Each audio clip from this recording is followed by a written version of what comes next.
ଲେଖିବାର ଅର୍ଥ ଏଇଠି ଯେ ଯେତେବେଳେ ମୁଁ ଛୋଟଟା ହେଇଥିଲି ଜେଜେ ମୋତେ ବହୁତ ଭଲ ପାଉଥିଲେ ଆଉ ଜେଜେ ବି ଲେଖା ଲେଖି କରନ୍ତି। ଘରର ଗୋଟେ ସାହିତ୍ୟ ବାତାବରଣ ଥିଲା। ସେଇଠୁ ମୋତେ ଲେଖା ଲେଖି କରିବାକୁ ଭଲ ଲାଗିଲା। ତାପରେ ମୁଁ ଲେଖା ଲେଖି କଲି। ଜେଜେମା ସବୁବେଳେ ସଂସ୍କାର ସଂସ୍କୃତି ଉପରେ ମୋତେ କୁହନ୍ତି ଆଉ ଜେଜେ ସବୁବେଳେ କୁହନ୍ତି କି ଯୋଉଠି ଦୁର୍ନୀତି ହଉଛି ସେ ତାକୁ ଲେଖ।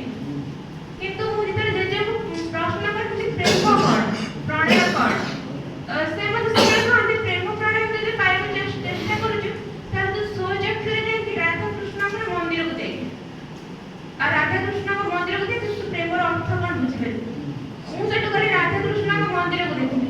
ସେଠୁ ମୁଁ ଏଇଟା ବୁଝିଲି ଖାଲି ପ୍ରେମ ଯେ ସିନ୍ଦୁରର ସମାପ୍ତି ନୁହେଁ।